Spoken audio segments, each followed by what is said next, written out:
Welcome, everyone, to the Center for Security, Race, and Rights expert panel on Hindutva in America, the threat to equality and religious pluralism. We have the pleasure of co-sponsoring this expert panel with the organizations Hindus for Human Rights, Indian American Muslim Council, Sikh American Legal Defense and Education Fund. So, as many of you know, the Center for Security, Race, and Rights is the only and first civil rights center at a U.S. law school that focuses on the civil and human rights of Muslims, Arabs, and South Asians in the U.S. through a cross-racial, interdisciplinary, and interfaith approach. Among the issues that affect Muslims and South Asians is the topic of Hindutva in America, or what is also known as Hindu nationalism.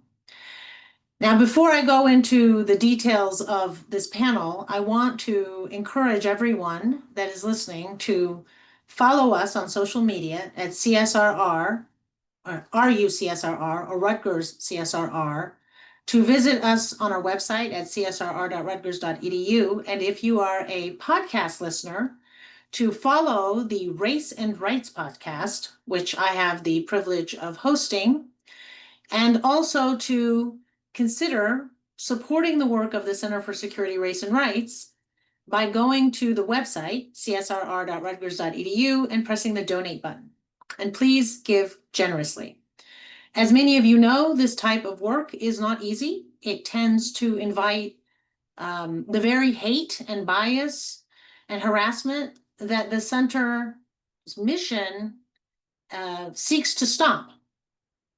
But in many ways, these Islamophobic or anti-Arab or anti-South Asian responses, paradoxically and unfortunately, validate why CSRR's work is so important, why we need to continue to learn and discuss and understand the civil and human rights issues that adversely affect Muslim, Arab, and South Asian communities. So today's panel is focused on a groundbreaking report that the Center for Security, Race, and Rights recently launched called Hindutva in America, a threat to equality and religious pluralism. Hindutva, also known as Hindu nationalism, is a transnational far-right political ideology grounded in Hindu supremacy.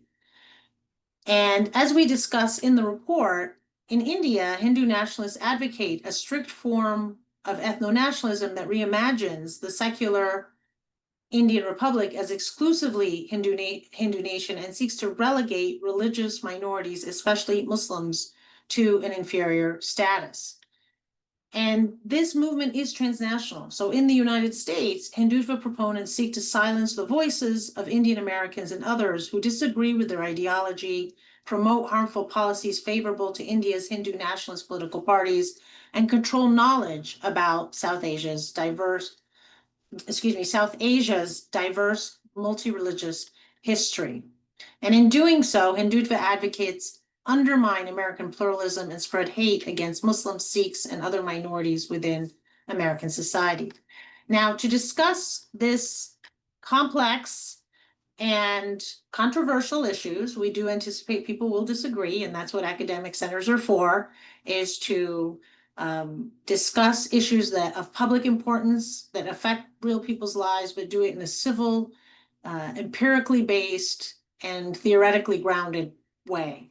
And so we have the privilege today of having four panelists who have either or both the academic expertise and the on-the-ground practical experience of working on issues that impact South Asian communities in the United States as well as abroad.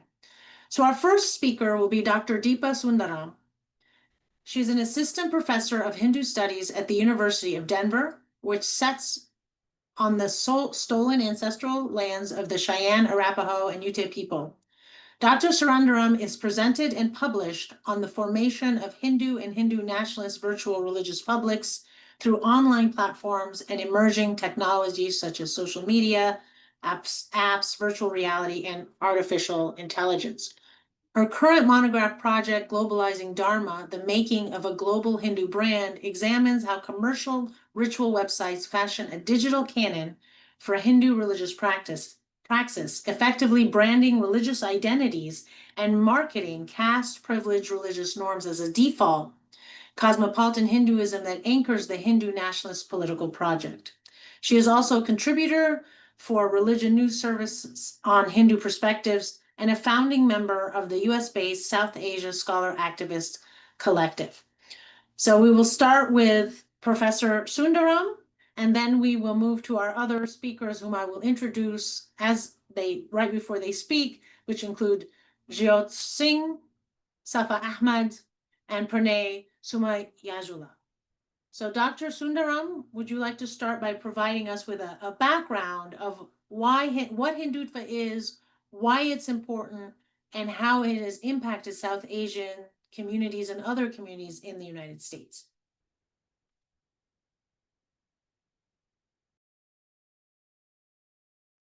Thank you, Sahar, for that lovely introduction. Welcome, everyone. And I am going to talk a little bit about Hindutva in America, what the report entails. I'm going to focus on the history of Hindutva in the United States and also think about its attacks on pluralism. And so I'll expand a bit on that. And so without further ado, I'm going to share my screen so that I have images because we all like images.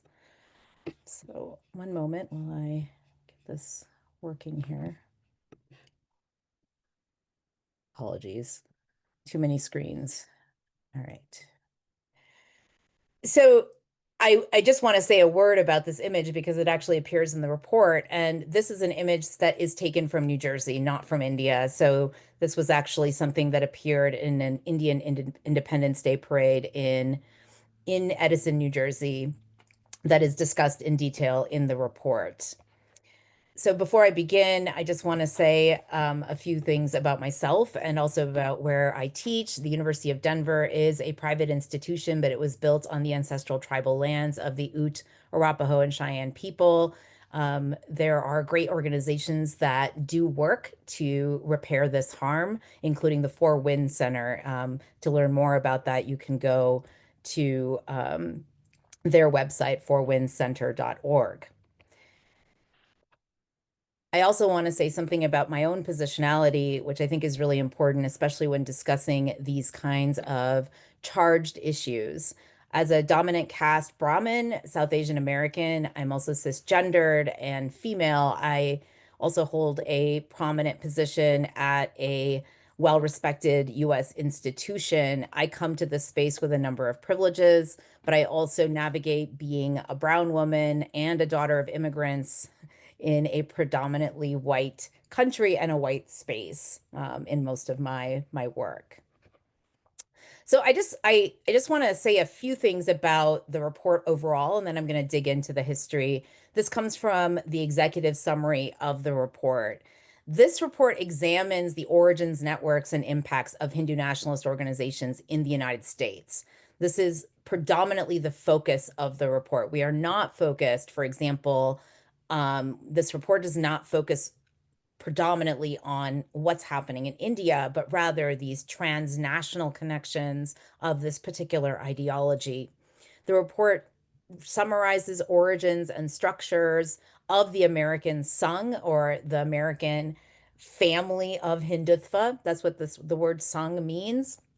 And it analyzes core issues and key tactics that Hindu nationalists use in the United States to promote their right-wing views, including Islamophobia, and how they treat people who oppose their agenda, who those folks are. We also talk a little bit about, or I'm going to talk a little bit about, excuse me, a little bit about how they find common cause with other supremacist organizations and ideologies that also operate in the United States, not just Islamophobia, but also things like Zionism, predominantly Christian Zionism, as well as white nationalism and white supremacy.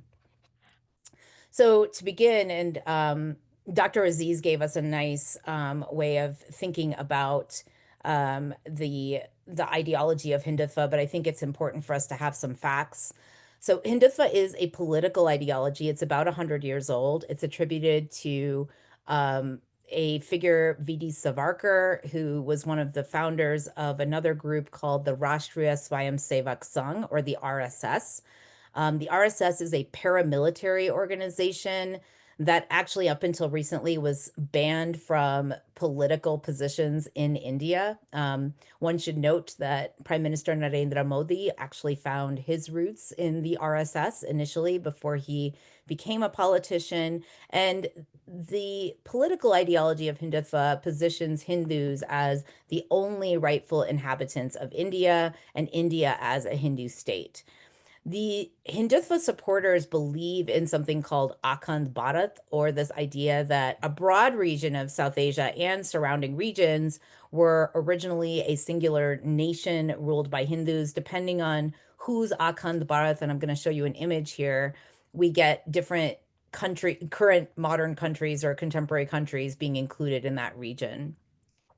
But one of the important aspects of Hindutva that I think that we need to remember, especially when we think about how it's moved to the United States as well as other spaces outside of the modern nation state of India, is that Hindutva sees Muslims and Christians as outsiders while viewing what they would see as Indic religions like Jainism, Sikhism, Buddhism as ethnically a Hindu tradition. So all of those groups are viewed as somehow Hindu or Hindu adjacent, while Muslims and Christians are particularly seen as outsiders. And this really does come from Savarkar's own writings on the essentials of Hindutva. The Bharatiya Janata Party, or the BJP, which was founded in 1980, under the direction of Indian Prime Minister Narendra Modi, sees Hindu Rashtra, or Hindu rule, as the end goal. Many Hindutva proponents will argue that India should be an ethnic democracy, much like Israel. This is an argument that's been made before, and the report does talk extensively about this particular political goal within India, but then how it plays out in the United States. The RSS is a paramilitary organization, as I mentioned, and their founders had ideological connections to the Nazi movement as well as the fascist movement. M. Galwarkar, who was one of the early leaders of the RSS, admired Hitler and believed that ethnic nationalism would be very productive for India. He has this quote that I took from the RSS fact sheet: "To keep up the purity of its race and culture, Germany shocked the world by her purging of the country of the Semitic races, the Jews. Race pride at its highest has been manifested here, a good lesson for us in Hindustan to learn and profit by." It should also be noted that early RSS leaders actually traveled to Italy to learn from the fascist tactics that were employed by Mussolini and his government. So here's an image of some of the various Akhand Bharat sort of ideas that are circulating. Different groups have different visions of what was originally the Indian or Hindu state. And you can see that some of these are quite fantastic in terms of what they include as part of the Indian state. And so I've included this quote here that actually comes from RSS ideologues. Without making a constitutional Hindu Rashtra in Bharat, RSS and VHP, which we'll talk about here in a moment, should not dupe Hindus further anyway anymore. So this is this idea that without a constitutional Hindu Rashtra, right, that India will somehow fail as a country and that Hindus will die out. So I've put a couple of things on this timeline. The 70s and 80s are where we get a lot of transnational Hindu groups that also are really Hindutva groups, even though they sort of define themselves as Hindu groups. And this is corresponding with migrations to the United States. So during the 70s to the 90s, we have 70s and 80s, excuse me, a lot of folks that are coming in from South Asia, largely because immigration policies in the United States were really favorable towards that. So you have a lot of folks, including my own family, that came to the United States around the 70s and established themselves here.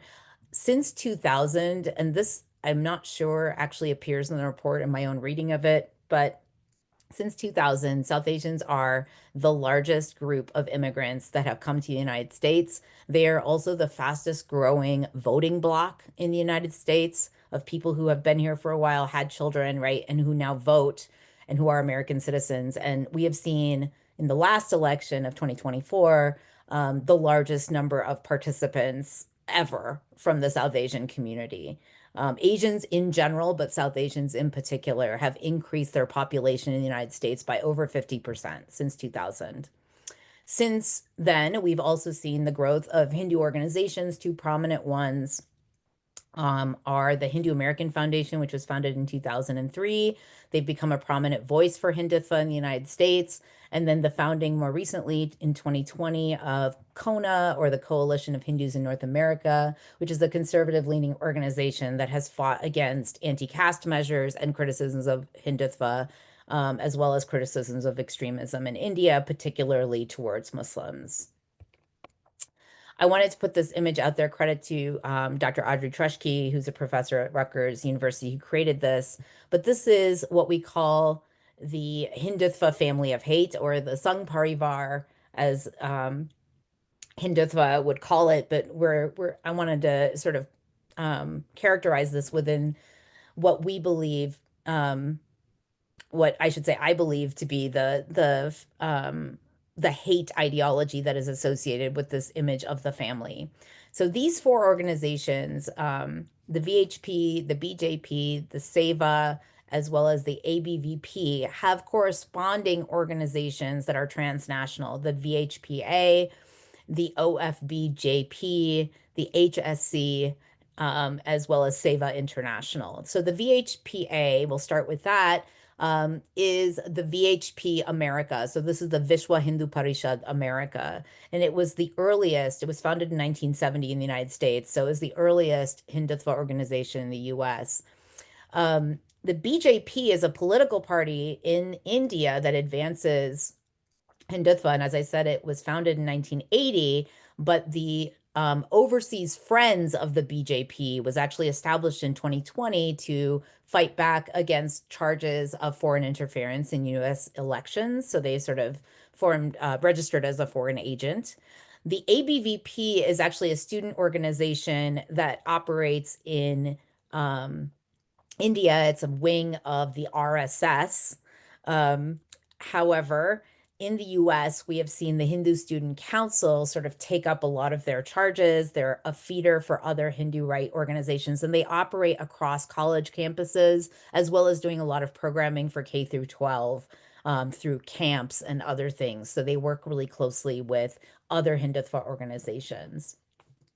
Seva Bharati is again a service-based organization. They're what I would call a soft power organization that operated within India, but Seva International, as well as the US-based IDRF, often use humanitarian crises in India to raise funds here, and then they would divert those donations to Hindutva projects. And this is discussed at length within the report.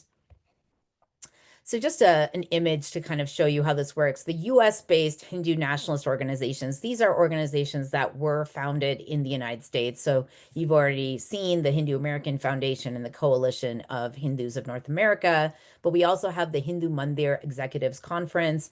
A lot of their work is around funding and raising funds for these other organizations and for initiatives that they feel are important to connect to things that are happening in India.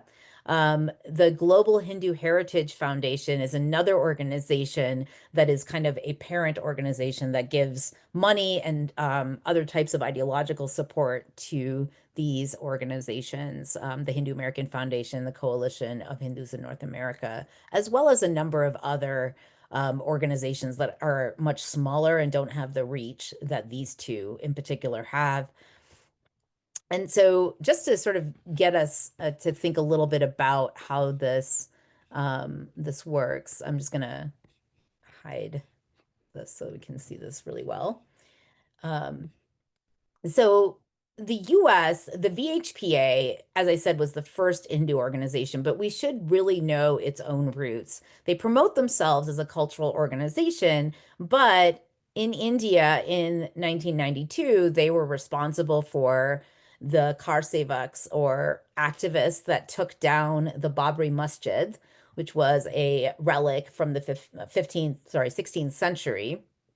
And they also explicitly used to define themselves. They've actually removed this from their messaging on their website as that India is a country for only Hindus, Jains, Sikhs, Buddhists. They describe themselves, and they specifically describe Hindutva in this way. And they were classified as a militant organization by the CIA for some time. The American HSS came in the 1980s, and they replicated the RSS's structure of shakas, or branches, that sought to entrench Hindutva in local communities. They run a number of camps, so they work closely with kids to sort of inculcate a particular kind of Hindu majoritarianism. They also focus extensively on sort of enemies or foreign enemies and invaders of India, largely which are structured as Muslims. India's Bharatiya Janata Party, which was founded in 1980, is this political entity that represents the Hindutva movement electorally in India, but their diasporic branch, which was founded in 1992, has been able to raise money to be able to support Hindutva-friendly candidates in the United States, but also as a foreign agent have been able to garner support here in the US for political efforts in in India. SEVA, as I talked about earlier, is largely a service organization, but I would call them a soft power organization. So they oversee things like reconversion efforts, which is believed to be Hindus that were wrongfully or misled into converting out of Hinduism, that are sort of brought back. They also often fundraise for events and issues in India and then divert those funds, as I said earlier, to Hindutva priorities. Student groups are a really big part of Sangh Parivar organizing.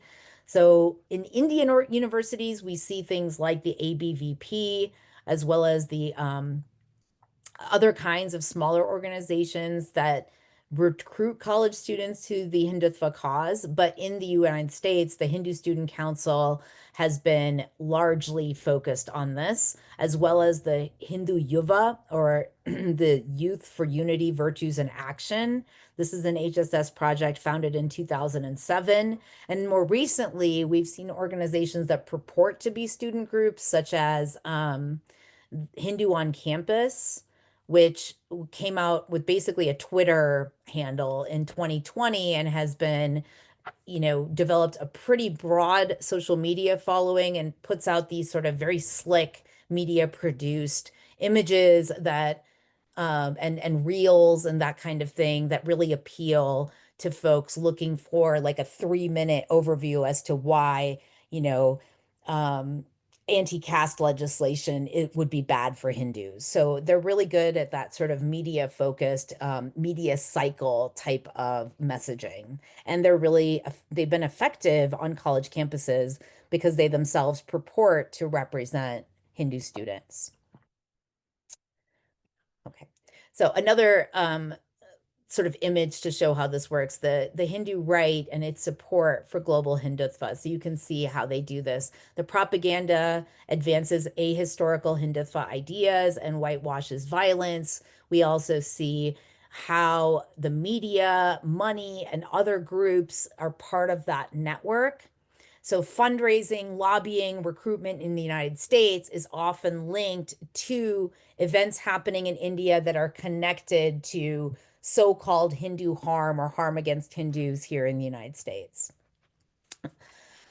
Hindutva in the US and its connections to other extremist ideologies is one of the important aspects, in my view, that this report really digs into.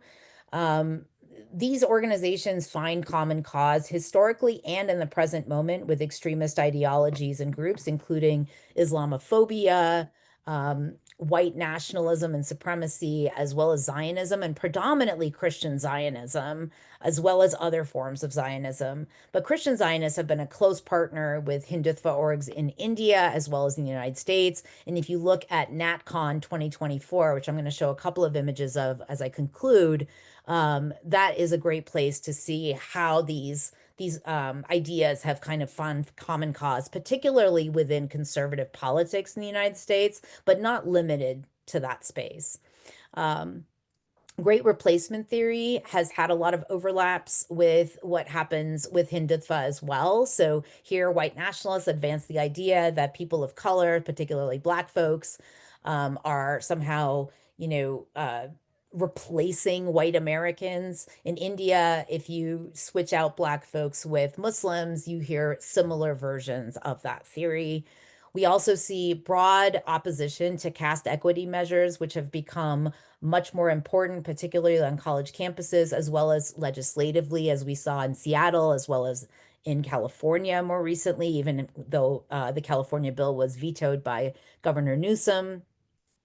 These measures have been met with opposition by Hindutva groups here. And you can compare this a bit with opposition to race equity, even though Hindutva groups would not necessarily espouse an antipathy to race equity in the United States.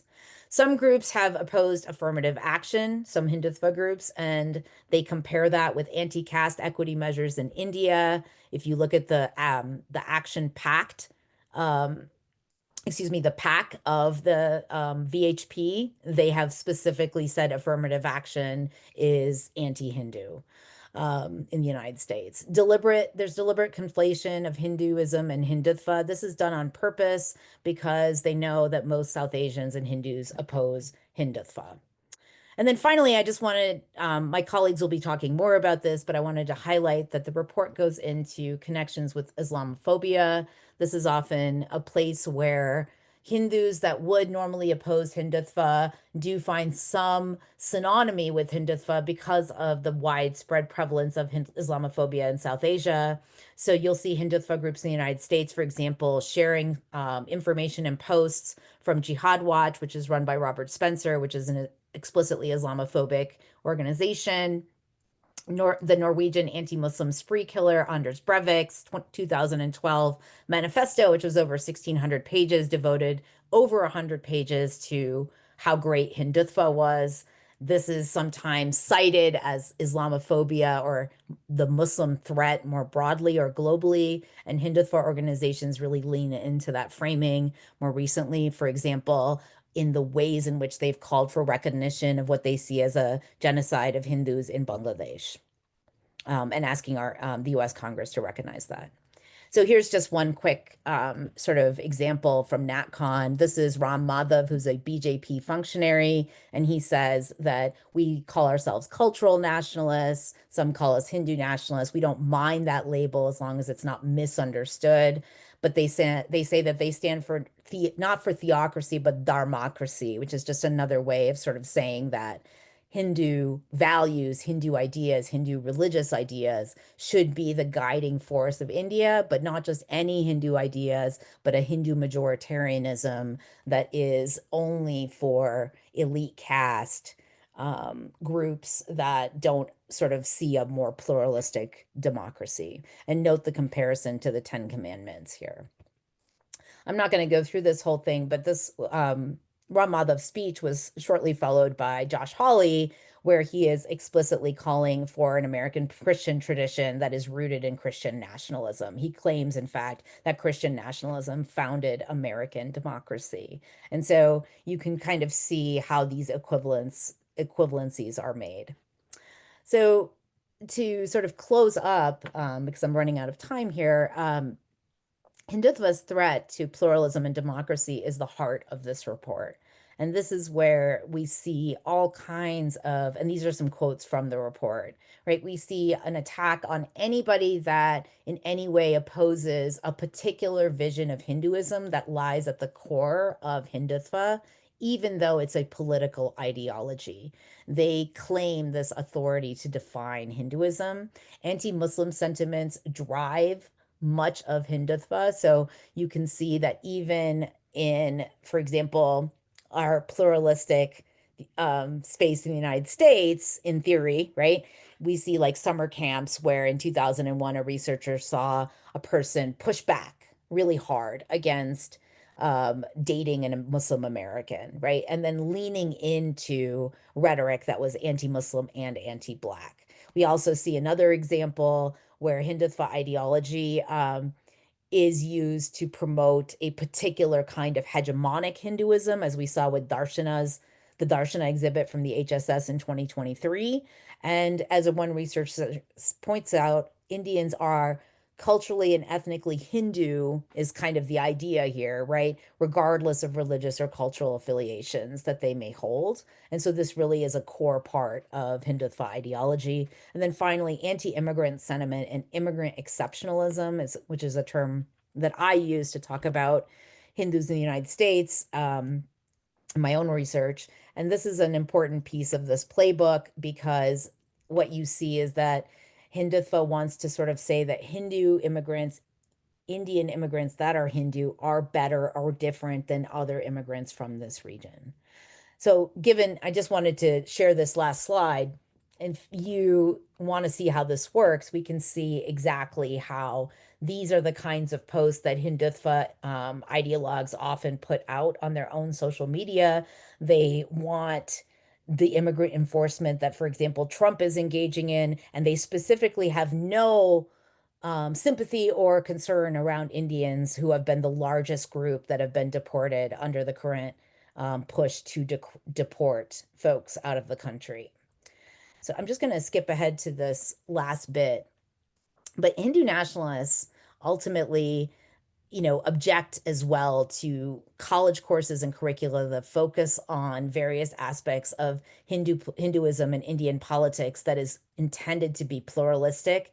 They object to decolonial and feminist frameworks that are often used to have a more critical examination of Hinduism and its sort of lived experience, as well as the political aspects of Hindutva. They often claim this opposition to be decolonizing in Indian language, which is really effective in non-Indian spaces that don't understand how that term is being deployed here. And then finally, they have one of the big recent pushes here in the United States is this bad faith use of Hindu phobia. This is posited as a structural discrimination against Hindus, largely to dog whistle the anti-racist structures of social justice that are intended to address harms that people who are racialized have faced. And they kind of leverage that structure to promote this idea of Hindu phobia, that Hindus themselves face structural opposition to being Hindu in the United States, which has absolutely no evidence as far as we've seen. And so this really plays into settler colonial initiatives within India, while also undermining solidarity work on anti-racism. So wanted to show one last bit here, which is the recommendations that the report makes.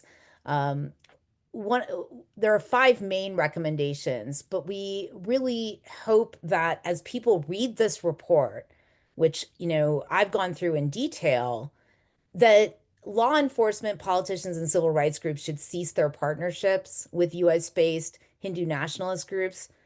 Federal authorities should ensure that these US groups don't act as proxies of the RSS, because that is something that is there. They have to recognize that they often do that. US Hindu nationalist groups, particularly those registered as charities, need to be fully transparent about their financial links abroad.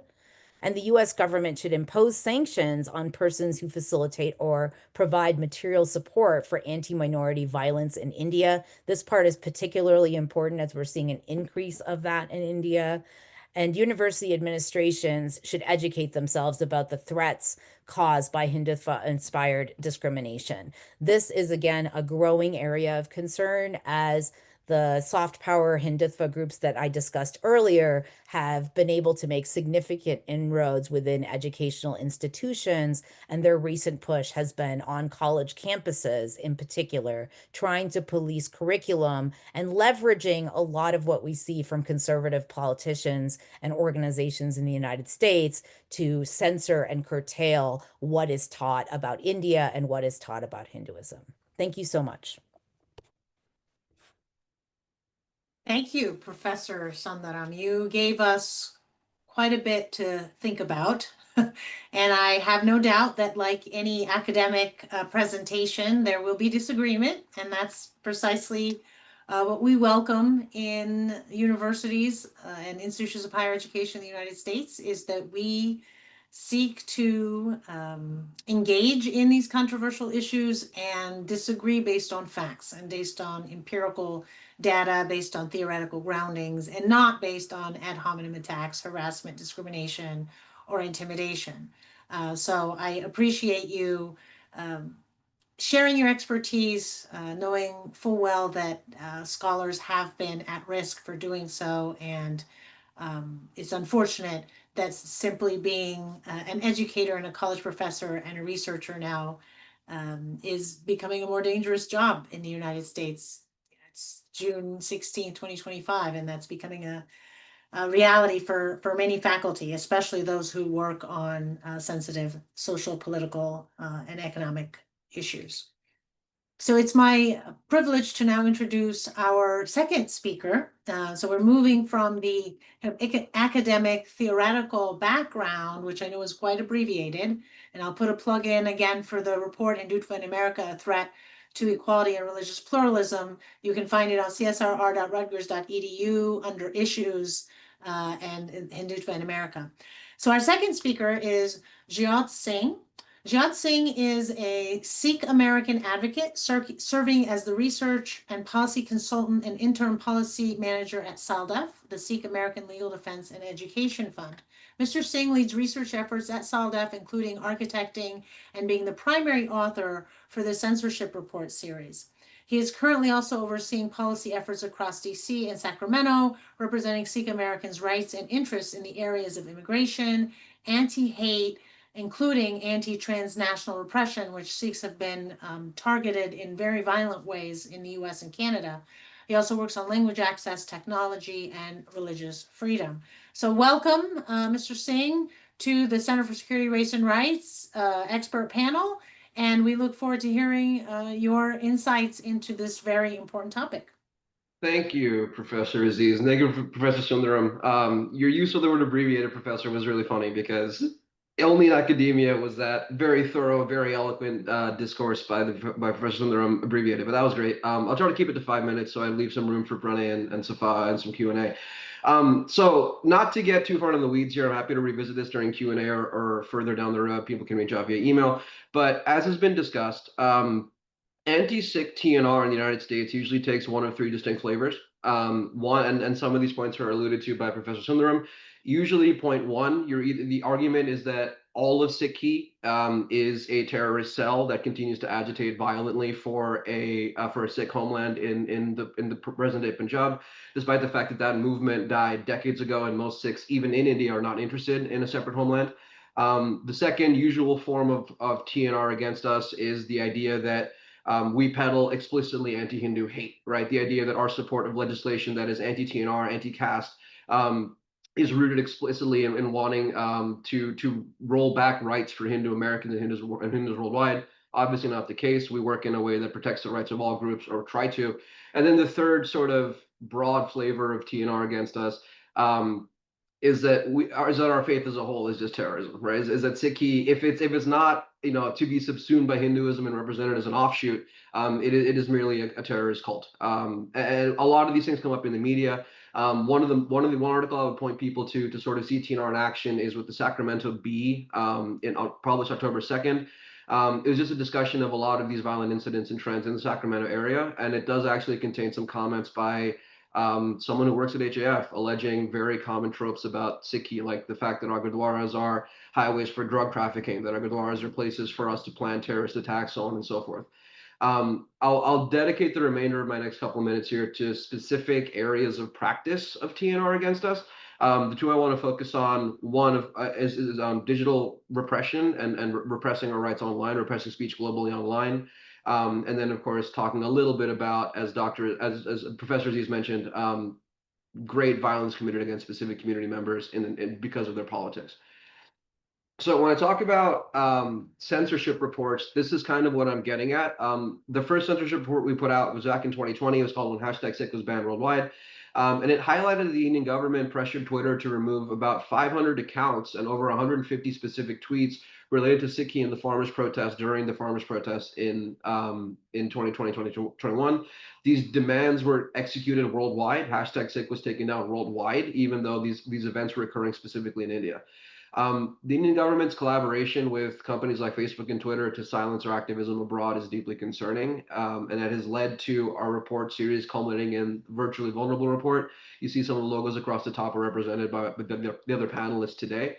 And we built on Virtually Vulnerable, we built on these discussions about the BJP IT cell, Hindu right goals to censor minorities and members of the diaspora online while spreading disinformation about us.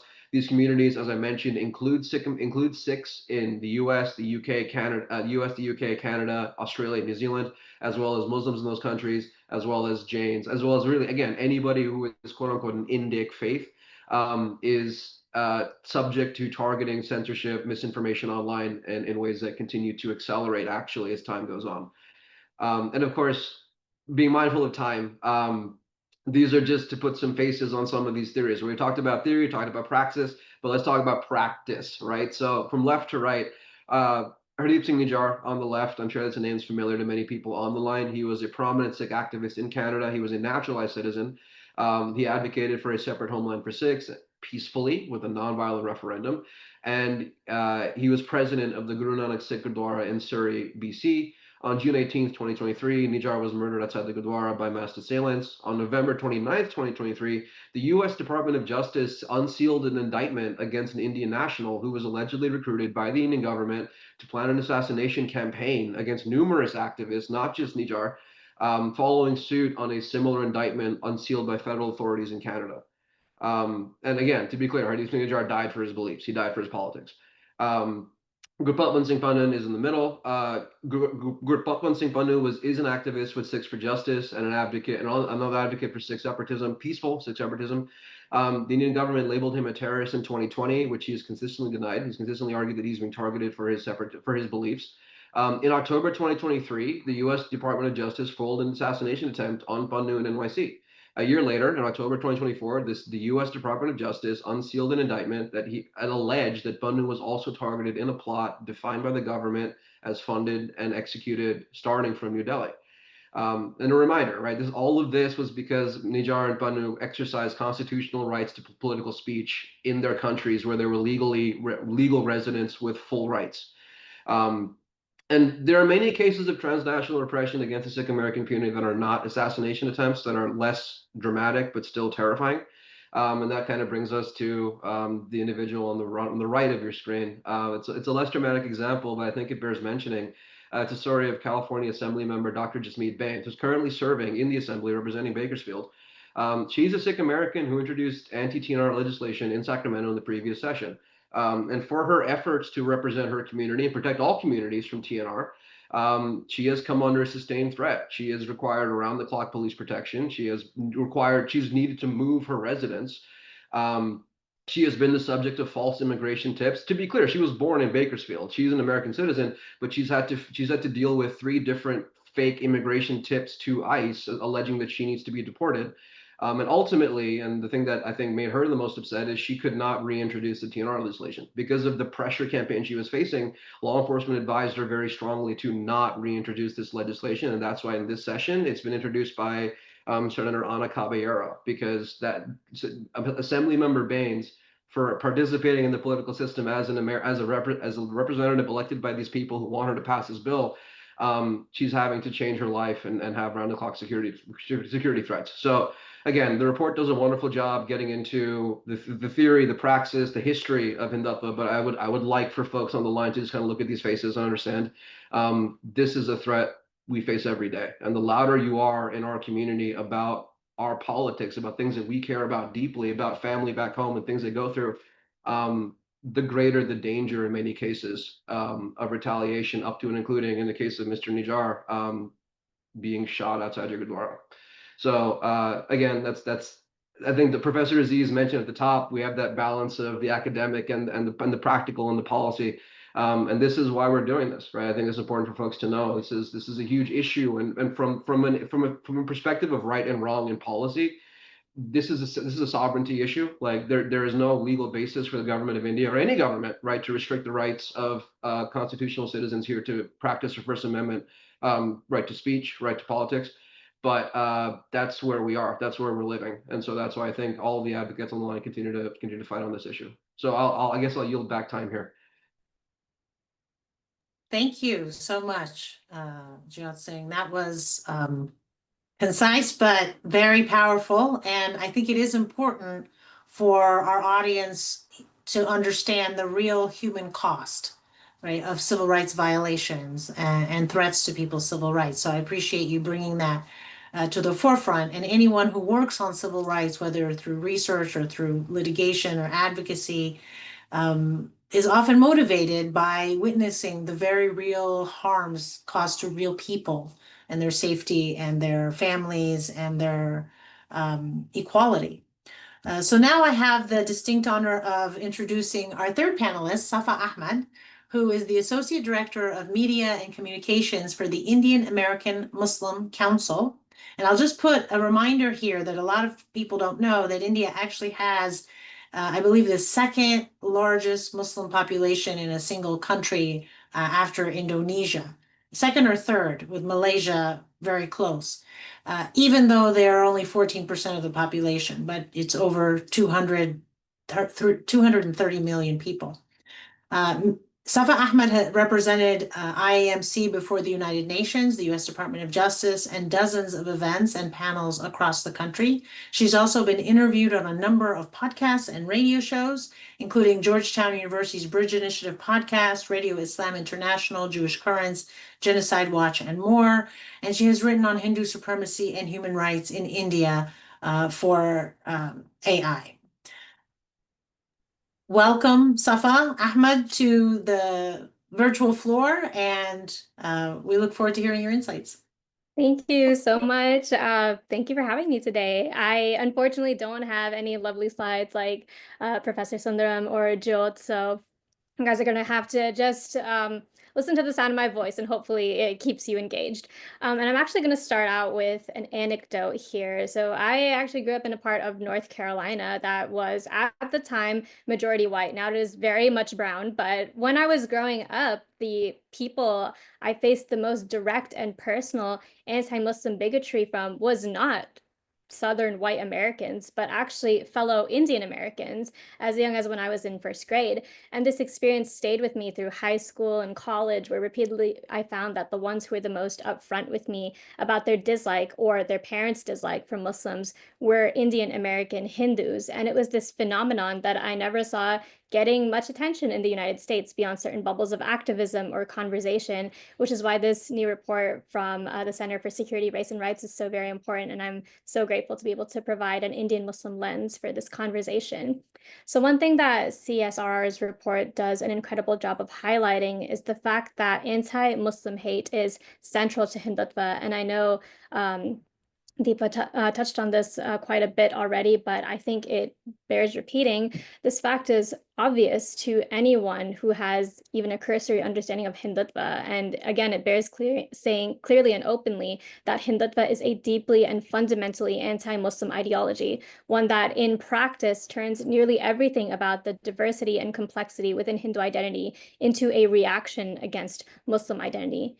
In fact, one of the founding ideologues of Hindutva, V.D. Savarkar, who was mentioned earlier, said as much in his 1923 book, Essentials of Hindutva, where he refers to Islam as an alien adulteration and asserts that Muslims, as well as other religious minorities, are incapable of showing loyalty to India.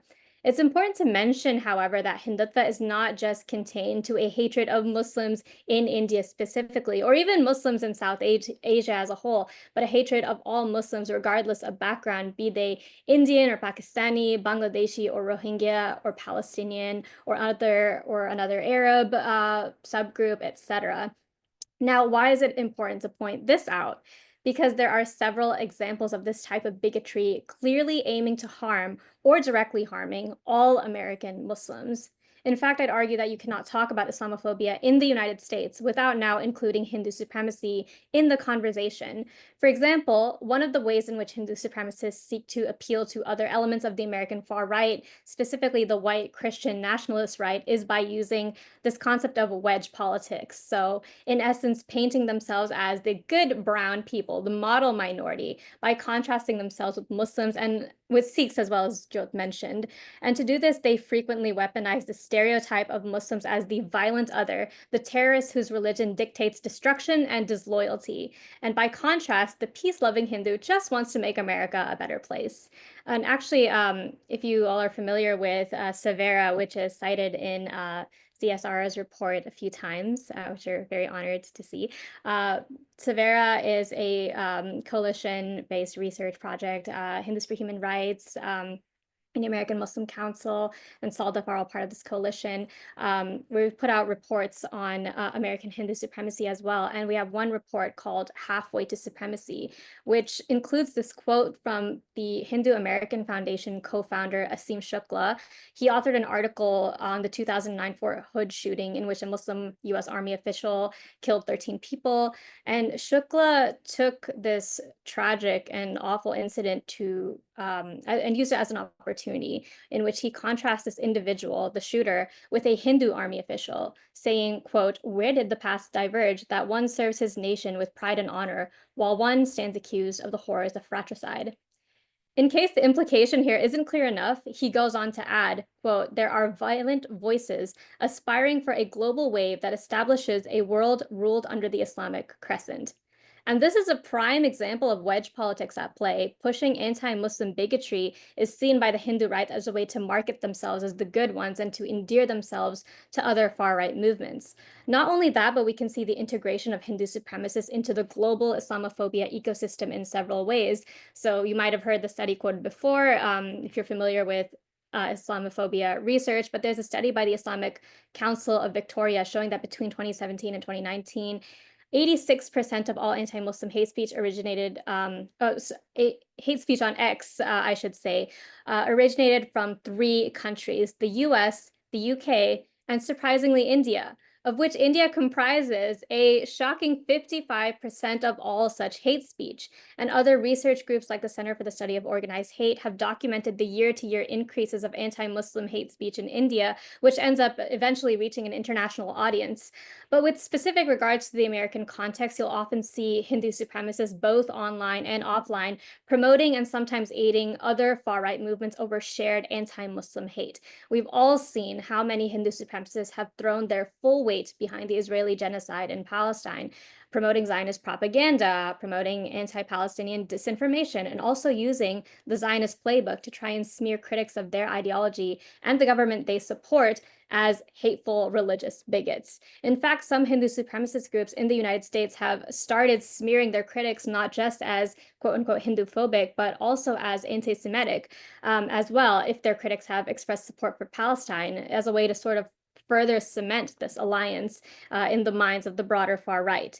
Hindu supremacists are also becoming new target audiences for big-name Islamophobes. So, for example, Robert Spencer of Jihad Watch now regularly amplifies Hindu supremacist propaganda. Hindu supremacist figureheads have also platformed open white supremacists like Tommy Robinson of UK Anti-Muslim Riots-Inducing Infamy, as well as Laura Loomer, Pamela Geller, and others. Now, as we all know, online hate rarely stays online, and over the years, we've seen several attempts by Hindu supremacists to disenfranchise, silence, and harm Muslims in the United States. This can take on the form of acts of intimidation via the display of hateful symbols or messaging. The bulldozer on the cover of this report is a great example, but it can also go far beyond symbolism and begin causing tangible harm. For example, in 2021, Hindu supremacist groups organized a campaign to push back against the construction of a new mosque in Naperville, Illinois, by leaving a plethora of opposition comments on the Naperville city website.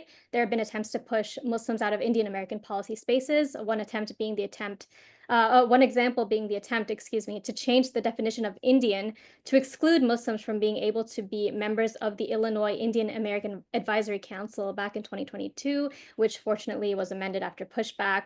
And Muslim American civil and human rights groups like CARE and IMC are also often routinely smeared by American Hindu supremacists as Islamists, terror-affiliated, and colluders with groups like ISIS and Al-Qaeda. And now, of course, these claims are outlandish, but in our current political context, which seeks to punish groups and individuals for their advocacy, these smears become not only hateful, but outright dangerous.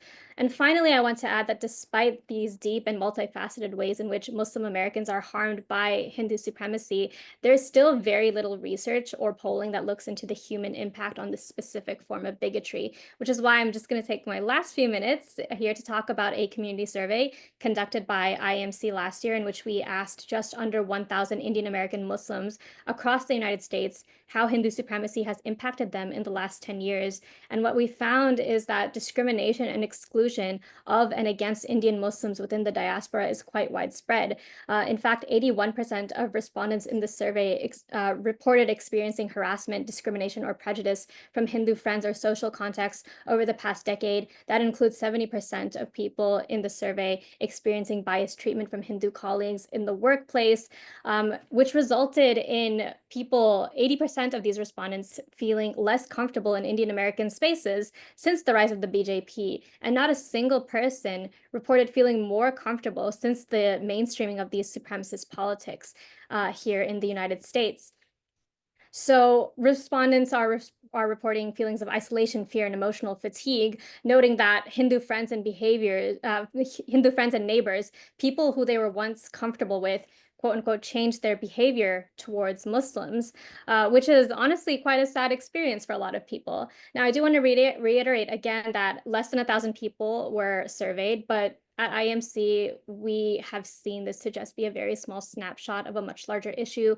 We spent the last 20 years watching how Hindu nationalism or Hindu supremacy and support for Muslim disenfranchisement has gone from this fringe ideology in India to a movement that is so widespread that it affects Indian American Muslims in school, in the workplace, and in political spaces.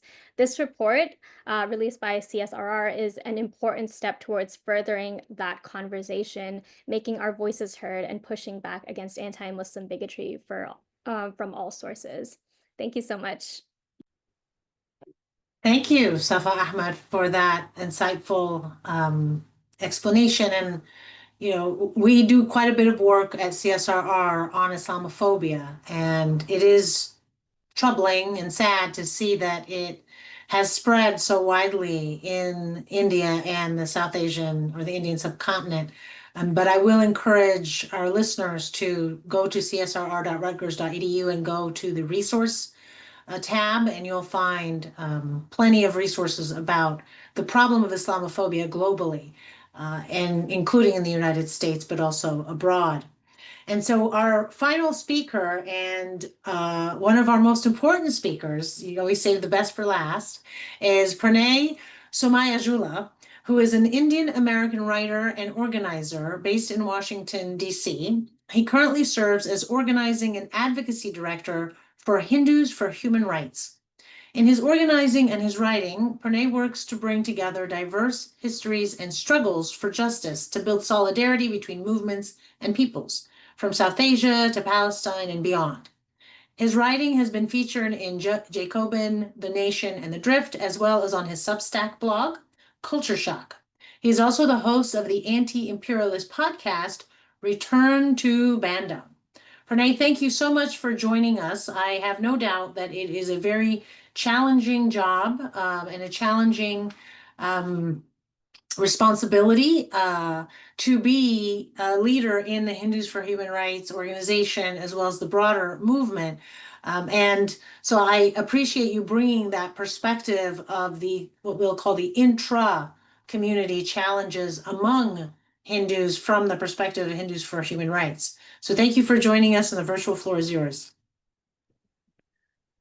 Thank you so much, Sahar, for having me here today. Thank you to my fellow panelists for giving me a very tough act to follow here, but I will do my best. It's really great to be here with you all to discuss this really, really important and unfortunately very timely report that CSRR has put out. And I really do encourage folks who are in the audience or who are tuning into the recording after the fact to read the report in its entirety, make a cup of tea, sit down with it, and really sit with all of the very important insights that it contains, because it offers a really, I think, important bird's eye view of sort of what this movement is and what it is that we are contending with in terms of the scope and the scale of the Hindu supremacist movement here in the US.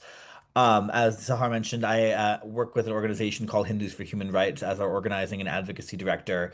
HFHR is an organization that was founded in 2019, so we're about to celebrate our sixth birthday, to be a voice for progressive Hindus in the diaspora, primarily in the US, although we also are active in the UK and Australia and New Zealand as well, and really to provide a Hindu voice of resistance against caste and against Hindutva, and to do so as Hindus, which is something that we, our founders, including our executive director Sunita, who I believe might be tuning in today, felt was very important to, we need to build a diverse coalition of the Indian American diaspora and the South Asian diaspora to oppose Hindutva, of course, and that needs to really center the voices of Muslims, Dalits, Sikhs, and others who are affected by Hindutva. But it's also important, given that this is a movement that both in India but also in the diaspora claims to speak on behalf of Hindus, and especially in the diaspora, something that the report I think really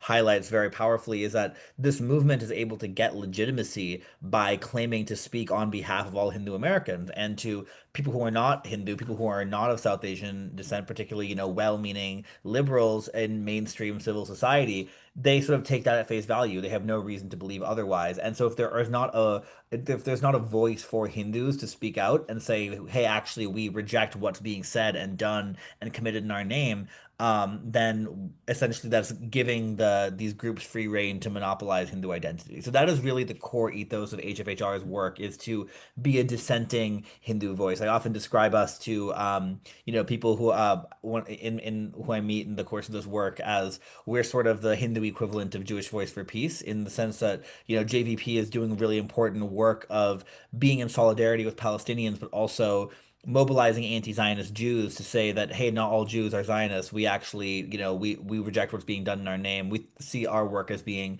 very similar. And I think that's really important, especially for myself as a, second generation Hindu American. I was born here in the United States. I was raised in a Hindu family, and I've always had I think a complicated relationship with what being, Hindu means, something I'm still very much working through, but a big part of that has always been because of the sort of institutional voices, what gets presented as what it means to be Hindu, because the particular version of Hindu identity that these groups promote, and again, the report really goes into this in great detail, as do the reports that we've put out with the Savera Coalition, which I also encourage folks to check out. My colleague Safa mentioned that in her remarks. It's a vision of, Hindu identity that is very exclusionary, that is obviously, based on the exclusion of Muslims, and saying that being Hindu and being Indian are one and the same thing.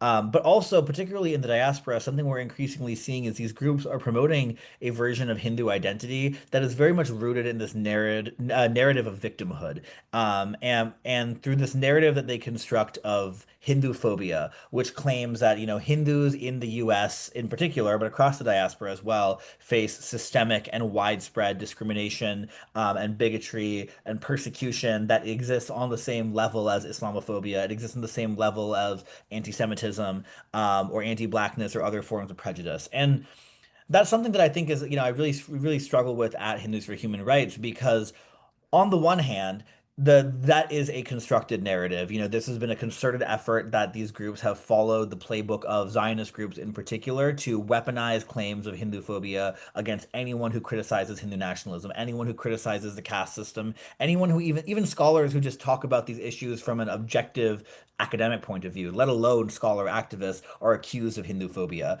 And the problem is that it creates this really flattened narrative, which doesn't allow for nuance to actually look at, okay, well, obviously Hindus in the US, we're a religious minority. Obviously we experience discrimination, bigotry, prejudice. I mean, I grew up in the US as a Hindu American kid. I experienced my fair share of, off-color comments and stuff from kids in school growing up. But how do we respond to that in a way that doesn't reinforce this idea that Hindus are constantly under attack by the left and by other communities? Because that's what this narrative really does, is that it portrays the real threat to Hindu American safety and well-being as coming from activists, as coming from Muslims in particular, but other religious minority communities, instead of putting attention on where the real threat to our safety and security comes from, which is the forces of racism, the forces of xenophobia, of white Christian nationalism in this country. You know, like Professor Sundaram mentioned how at the National Conservatism Conference last year, you had Ram Madhav of the RSS and BJP talking about Hindu nationalism, followed by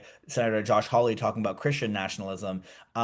Insofar as, Hindus in the United States are facing discrimination and bigotry, the real source of that is from the white supremacists and white Christian nationalists that are increasingly gaining power in this country. But instead of pointing out that as being the real force that threatens Hindu American safety, instead, what the Hindu right has done through this Hindu phobia narrative is put all of the attention on the on activists and on other religious minority communities, and that's really dangerous because the reality is the only way for us to actually keep our communities safe is to build bonds of solidarity, right, with other communities. Because the same forces that are saying, "Oh, Hindus are devil worshippers, Hindus don't belong in a Christian nation," all of those things. The people who are actually promoting racism against their community, those are the same forces that are also saying Muslims are terrorists, that are saying Muslims don't belong in America, that are saying Sikhs are terrorists too. And so if we want to actually combat those forces of hate, we need to be building bonds of solidarity and building connections with other communities, especially in this moment where the far right is rising. And so much of our work at Hindus for Human Rights, I think, is really about trying to find ways to build those bonds. That's why we work so closely with, our partners like Indian American Muslim Council, like SOLDEF, like Sikh Coalition, and other organizations that represent the full spectrum of diversity across the Indian American diaspora to advance an alternative vision of what it means to stand against hate and bigotry and prejudice without feeding into this right-wing narrative that ultimately serves to divide. Because really, what that narrative is doing, also, this Hindu phobia narrative, it allows these groups to very conveniently sidestep the fact that they are the same organizations that are cozying up to the MAGA movement, that are cozying up to white Christian nationalists. The leaders of the Hindu American Foundation were at Donald Trump's inaugural ball, standing alongside January 6th insurrectionists, and praising the Trump administration for being a friend to Hindus, even though it is the MAGA mobs online that are leading the most vicious campaigns of anti-Indian and anti-immigrant racism against our communities, right? I had an article recently come out in Jacobin magazine where I really dive into this Hindutva MAGA alliance that we're seeing. And so the reason that these groups are leaning so heavily into the Hindu phobia narrative is precisely so that they can draw attention away from the fact that they're the ones cozying up to the forces that actually don't see a future for any of our communities in this country. And that's a really dangerous phenomenon that I think we need to push back against. And I think that this report from CSRR has done a really great job of laying out and sort of contextualizing in a broader historical perspective the threat that Hindu supremacy poses to pluralism, to a multiracial and multi-religious democracy here in the US. And that's especially salient in the political moment we find ourselves in right now. So I'm very grateful for the opportunity to be here in conversation with my fellow panelists and for the fact that this report has come out at this time. And yeah, I'll wrap things up there. But thank you so much again, Sahar, for having me here, and looking forward to the rest of this discussion. Thank you all for your insightful and complimentary presentations and analysis. If it isn't obvious, it should be that everything that you've discussed today demonstrates why it is so important that our American elected officials, our policymakers, our educators, our university administrators should all, and other leaders should learn more about Hindutva in the United States and the diversity of perspectives within the growing South Asian diaspora in the United States. Because monolithism or homogenization and treating minorities as a monolith is oftentimes a liberal form of racism. And hopefully education and information and analysis will help to counter that. And so with that, I'm so grateful for all of your contributions and assessment of the analysis and the conclusions and recommendations of the groundbreaking report, Hindutva in America, A Threat to Equality and Religious Pluralism, that was issued by the Center for Security, Race, and Rights. So thank you everyone for joining us today. The recording will be available on the CSRR YouTube channel, which I highly recommend you subscribe to. We also will be having a podcast episode about the Hindutva report that will be available on the Race and Rights podcast in the coming weeks, so please subscribe to it. And then finally, if you found this panel and other work that the Center for Security, Race, and Rights has done, if you find it informative, if you find it enlightening, if you find it causes you to want to learn more, which is exactly what higher education is intended to do, to trigger your intellectual curiosity and to trigger your critical thinking skills, then I encourage you to make a donation to CSRR by going to csrr.rutgers.edu, press the donate button, and please give generously. Thank you, everyone.